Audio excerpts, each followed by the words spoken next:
Morning Chhattisgarh, आप देख रहे हैं ABC24 और मैं हूं आपके साथ शुभांगी ठाकुर। इस बुलेटिन में हम आपको देंगे छत्तीसगढ़ की सभी खबरों का पूरा अपडेट। बुलेटिन की शुरुआत करेंगे, लेकिन सबसे पहले नजर डालते हैं आज की हेडलाइंस पर।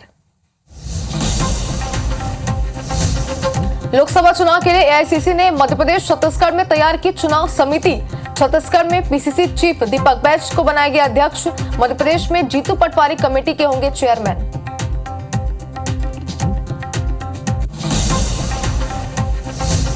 सीएम विष्णुदेव साय का आज राजिम दौरा। राजिम जयंती समारोह में करेंगे शिरकत। रायपुर में भी कवि सम्मेलन समेत कई कार्यक्रमों में होंगे शामिल।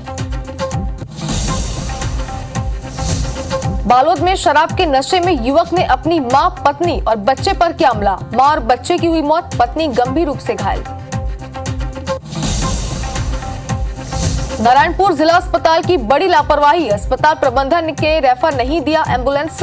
9 महीने के मृत बच्चों को लेकर बिलखती रही महिला। आंध्र प्रदेश में छत्तीसगढ़ के 8 नाबालिग समेत 43 श्रमिकों को बनाया गया बंधक। पुलिस ने रेस्क्यू का सुरक्षित में 43 श्रमिकों को बनाया गया बंधक। पुलिस ने रेस्क्यू का सुरक्षित पहुंचाया घर। गुंटूर क्षेत्र के ईट भट्टे में मजदूरी करने गए थे सभी श्रमिक परिवार। और रेल यात्रियों की बड़ी परेशानी है। सीसीआर की 30 ट्रेनें रद्द, 2 ट्रेनों को किया गया डायवर्ट।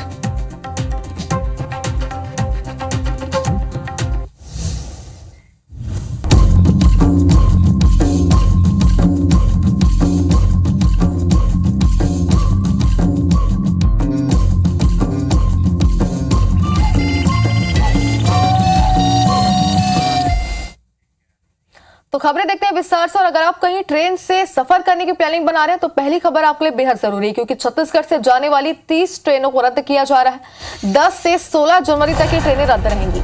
तीसरी लाइन कनेक्टिविटी कार्य के चलते ट्रेनों को रद्द किया जा रहा है, उनका परिचालन प्रभावित रहेगा।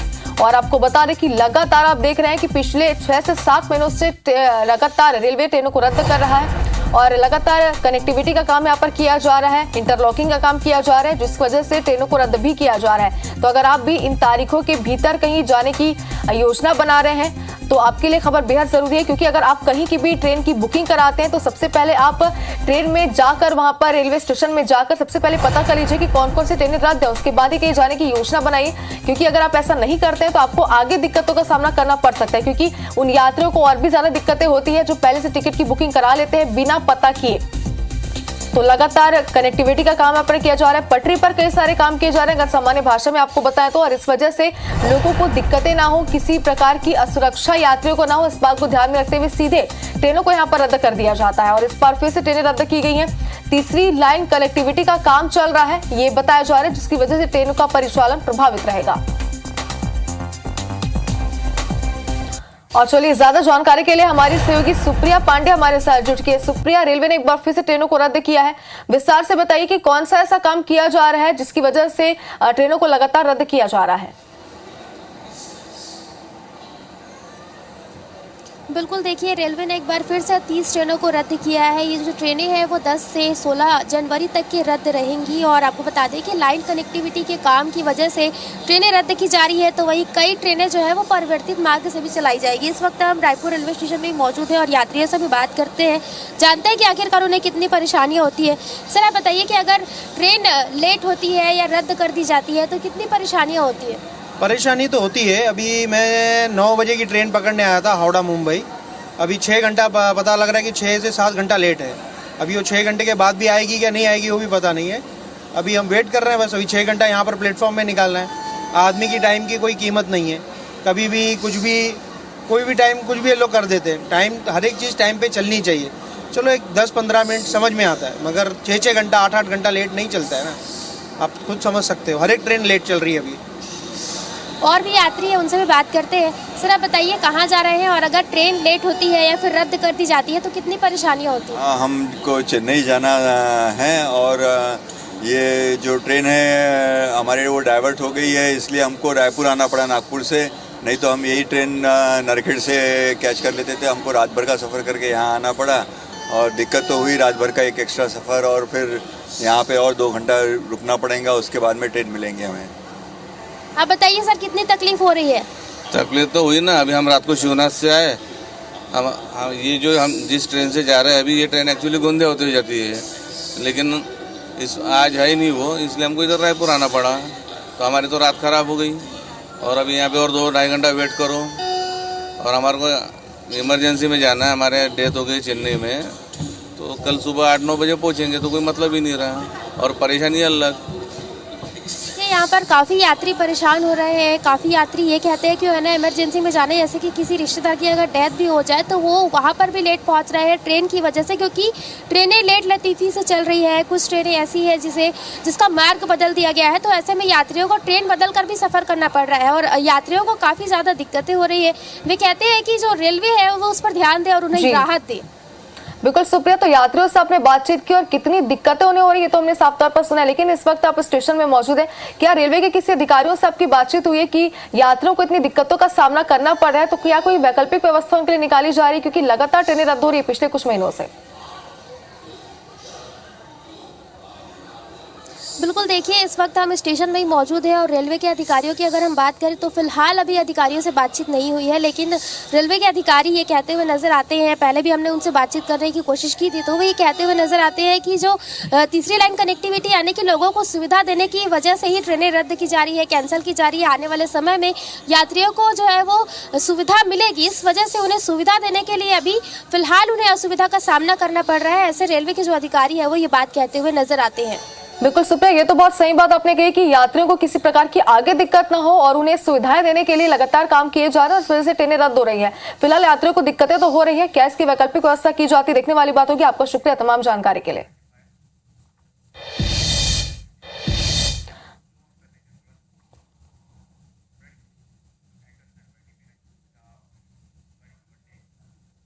चलिए आगे बढ़ते नारायणपुर से आपको बड़ी खबर दिखाते हैं, जहां जिला अस्पताल की बड़ी लापरवाही एक बार फिर से सामने आई है। 9 महीने के मृत बच्चे को लेकर महिला रोती रही। अस्पताल के बाहर ये ग्रामीण महिला है जो लगातार रोती रही, बिलखती रही। अस्पताल प्रबंधन ने रेफर के लिए एम्बुलेंस नहीं दिया। परिजनों ने अस्पताल प्रबंधन पर लापरवाही का आरोप लगाया, क्योंकि जाहिर सी बात है कि एक सबसे बड़ी लापरवाही है जो हम भी देख सकते हैं। प्रभारी कलेक्टर ने मामले पर संज्ञान लिया, मौके पर तहसीलदार पहुंचे और मामले में जांच के आदेश यहाँ पर जारी कर दिए गए। फिलहाल क्या एक्शन लिया जाता है ये तो देखने वाली बात होगी। जांच अभी जारी है। जिला अस्पताल की एक बड़ी लापरवाही सामने, हालांकि ऐसी लापरवाहियां पहले भी सामने आ चुकी है। हर बार प्रशासन, अस्पताल प्रबंधन यही कहता है कि आगे ऐसी नौबत नहीं आएगी, आगे ऐसी लापरवाही नहीं देखी जाएगी, लेकिन एक बार फिर से यही लापरवाही सामने आई है। अपने मृत बच्चे को लेकर महिला यहाँ पर रोती रही, बिलखती रही, लेकिन रेफर करने के लिए उसे एम्बुलेंस से नहीं दिया गया। क्या कारण था कि एम्बुलेंस नहीं दिया गया, ये फिलहाल तो जांच का विषय है और जांच के बाद ही पता चल पाएगा कि क्या अस्पताल प्रबंधन इस पर अपना जवाब पेश करता है। फिलहाल बड़ी खबर इस वक्त आपको दिखा रहे हैं और ये तस्वीरें भी कुछ हमारे पास है। आप देखिए कि महिला किस तरीके से बिलखती हुई यहाँ पर नजर आ रही है अपने मृत बच्चे को लेकर, और अस्पताल प्रबंधन ने इस पर संज्ञान नहीं लिया। लगातार वो कई घंटों तक बताया जा रहा है कि वहां पर रोती रही, लेकिन एम्बुलेंस प्रोवाइड नहीं कराया गया, जिसकी वजह से दिक्कतों का सामना करना पड़ा।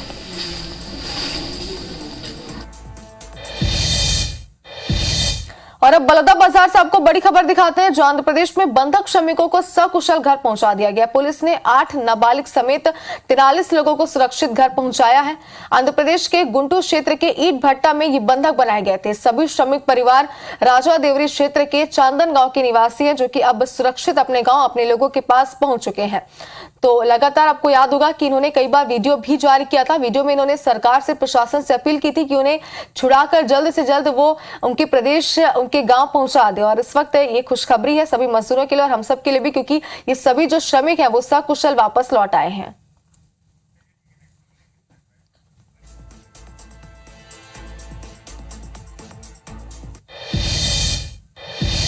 और अब जशपुर से आपको बड़ी खबर दिखाते हैं, जहां वन कर्मचारी की बेरहमी से पिटाई की गई है। करीब 6 बदमाशों ने वन परिसर के अंदर उसकी पिटाई की। लकड़ी चोरी करने के लिए ये बदमाश गए हुए थे। कर्मचारी के विरोध करने पर पिटाई कर दी। पीड़ित ने सन्ना थाने में शिकायत दर्ज कराई है। पुलिस मामला दर्ज कर जांच शुरू कर दी है। तो फिलहाल तो मामले पर जांच शुरू हो चुकी है। करीब 6 बदमाशों ने वन परिसर के अंदर यहाँ पर पिटाई की है और लकड़ी चोरी करने के लिए गए हुए थे, जहां पर उनका विरोध किया गया। विरोध में उन्होंने मारपीट शुरू कर दी, जमकर पिटाई कर दी। कर्मचारी की उन्होंने यहाँ पर पिटाई की। बताया जा रहा है कि जब वो चोरी करने गए थे तो वहां पर मौजूद कर्मचारी ने इसका विरोध किया और इसके बाद उन्होंने उसकी बेदर्दी के साथ पिटाई कर दी। फिलहाल पीड़ित ने मामले दर्ज करा लिया है। शिकायत दर्ज होने के बाद इस पूरे मामले पर जांच पड़ताल जारी है।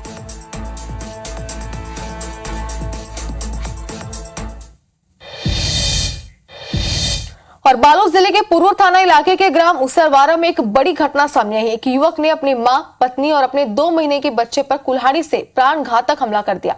इस घटना में दूध मुहे बच्चे और युवक की मां शांतिबाई की मौके पर ही मौत हो गई। वहीं युवक की पत्नी जागेश्वरी निषाद गंभीर रूप से घायल हो गई है, जिसे इलाज के लिए धमतरी स्थित अस्पताल में भर्ती किया गया है।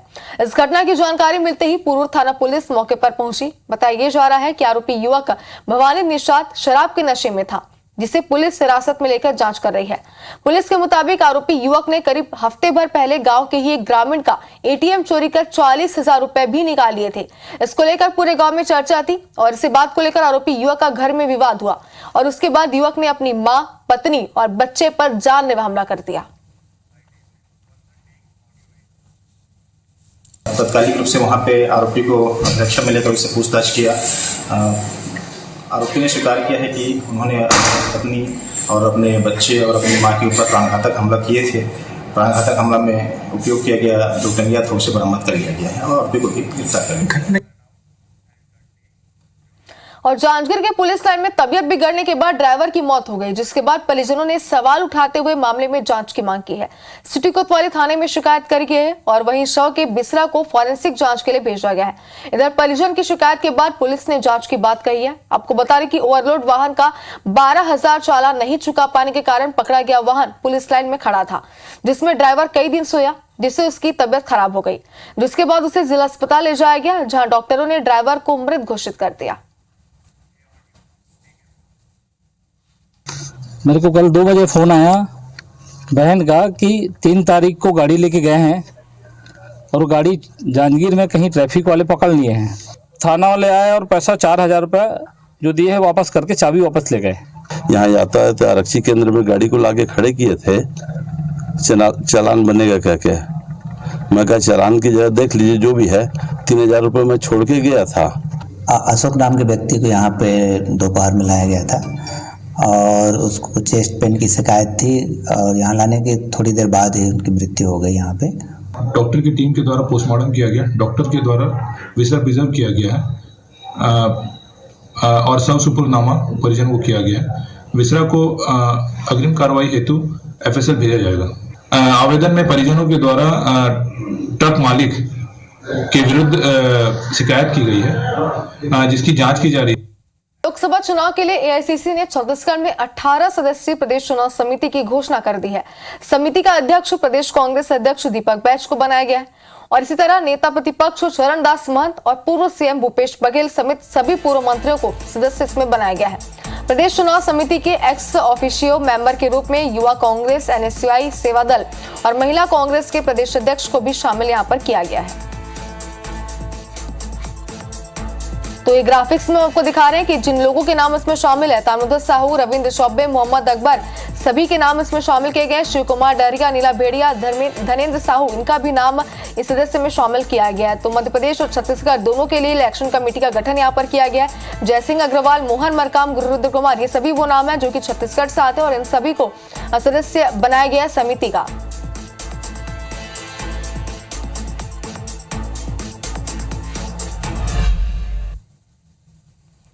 और अब बात करते हैं सीएम विष्णुदेव साय के आज के दौरे की। तो 2 जिलों के दौरे पर रहेंगे सीएम और रायपुर और राज्य में कई कार्यक्रमों में वो शामिल होंगे।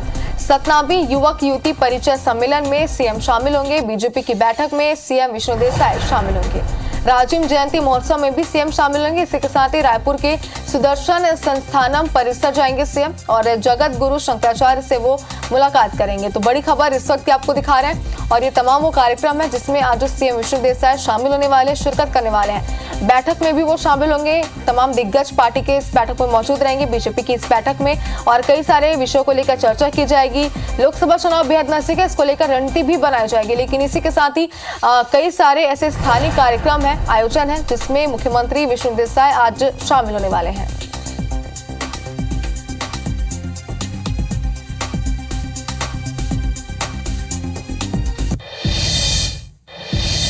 और मुख्यमंत्री विष्णुदेव साय मुख्यमंत्री बनने के बाद पहली बार धमतरी पहुंचे और मगरलोड ब्लॉक के ग्राम परसवानी में अपनी बेटी दामाद के गृह प्रवेश कार्यक्रम में वो शामिल हुए। इस दौरान बीजेपी पदाधिकारियों ने उनका जोरदार स्वागत किया। इस दौरान मुख्यमंत्री ने कहा कि मोदी की गारंटी के सभी वादे पूरे करेंगे, आने वाले 5 सालों में हर काम करेंगे।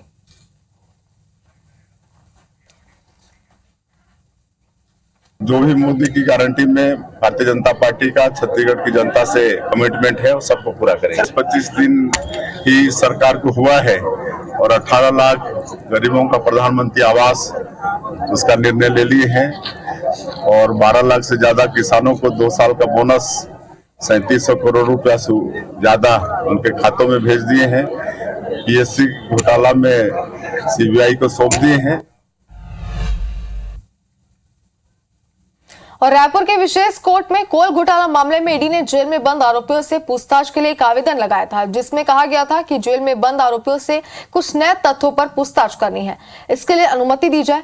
ईडी के लगे आवेदन को कोर्ट ने स्वीकार करते हुए 6 दिन की अनुमति दे दी, जिसके बाद कोर्ट ने 10 जनवरी से 16 जनवरी कुल 6 दिन जेल में जाकर पूछताछ वो करेगी। मामले में सुनवाई के लिए आरोपी सूर्यकांत तिवारी, सुनील अग्रवाल, शिवशंकर नाग, समीर बिश्नोई, लक्ष्मीकांत तिवारी और दीपक टांग समेत राजेश चौधरी को कोर्ट लाया गया था। वहीं सौम्या चौरसिया और रानू साहू समेत निखिल चंद्राकर ने मेडिकल लगाकर कोर्ट में आने में असमर्थता जताई। इधर कोर्ट ने कांग्रेस के भिलाई विधायक देवेंद्र यादव की अग्रिम जमानत याचिका पर उसमें बहस भी हुई है, जिसमें बचाव पक्ष से दिल्ली एससी से आए वरिष्ठ वकील संजय कुमार श्रीवास्तव ने 4 घंटे बचाव पक्ष की तरफ से अपना पक्ष रखा। वहीं ईडी की तरफ से अधिवक्ता डॉक्टर सौरभ कुमार पांडे ने विरोध किया। दोनों पक्षों की दलील सुनने के बाद स्पेशल जज अजय सिंह राजपूत ने देवेंद्र यादव की अग्रिम जमानत याचिका खारिज कर दी। इधर कोर्ट ने समन्स मिलने के बावजूद कोर्ट में हासिल नहीं होने वाले 4 लोगों के खिलाफ 500 रुपए जुर्माने के साथ जमानती वारंट जारी किया है। देवेंद्र यादव, राम प्रताप सिंह, विनोद तिवारी और अनुराग चौरसिया को जुर्माने के साथ जमानती वारंट किया जारी। और आपको बता दें कि कुल 10 लोगों को समान से जारी हुआ और कोर्ट ने मामले में अगली सुनवाई की तारीख 2 मार्च रखी है।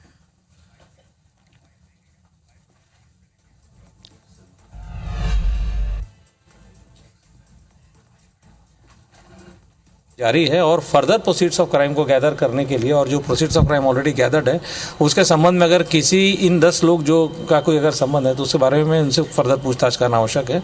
तो इन तर्कों को स्वीकार करते हुए फिर माननीय न्यायालय ने हमें परमिशन ग्रांट करी है, 6 दिन की परमिशन ग्रांट करी है, जो कि 10 जनवरी से लेकर के और 16 जनवरी के बीच की है। सभी को कोर्ट से समन जारी किया गया था उपस्थित होने के लिए। तो कुछ लोगों के जो समन हैं वो तामील होके आए, कुछ लोगों के समन जो है वो तामील नहीं होके आए।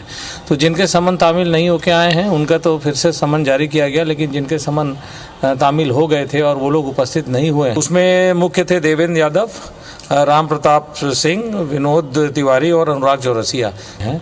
तो उनको 500 रुपये का जमानती वारंट जारी किया है माननीय न्यायालय ने। कोल वाले जो स्कैम है उसमें रिलेटेड है कि उस पर्सन मिस्टर देवेंद्र सिंह यादव जो हैं उनके तरफ से आज माननीय न्यायालय के समक्ष अंतरिम जमानत याचिका प्रस्तुत की गई थी और उस पर सुनवाई हुई और दोनों पक्षों के तर्कों को सुनने के पश्चात माननीय न्यायालय ने उनकी जो है अग्रिम जमानत याचिका खारिज कर दी।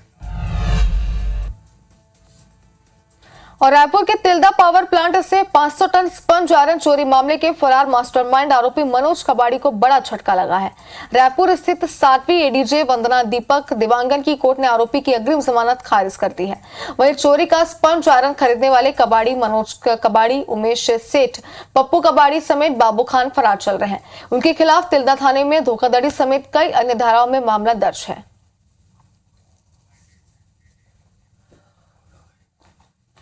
बंगाली जो थे साहा, उसने अग्रिम जमानत के लिए प्रार्थना की थी। हमने अपना तर्क रखा उसमें कि जो 500 टन लोहे को उसने कबाड़ के रूप में जो है बेचा है, इस गोरख धंधे को हमने पूरा विथ रिकॉर्ड डॉक्यूमेंट के साथ हमने प्रस्तुत किया न्यायालय के सामने। और हमें खुशी इस बात की है कि न्यायालय ने हमारी बात को सच और सही पाया और उसकी जमानत की अर्जी को खारिज किया है।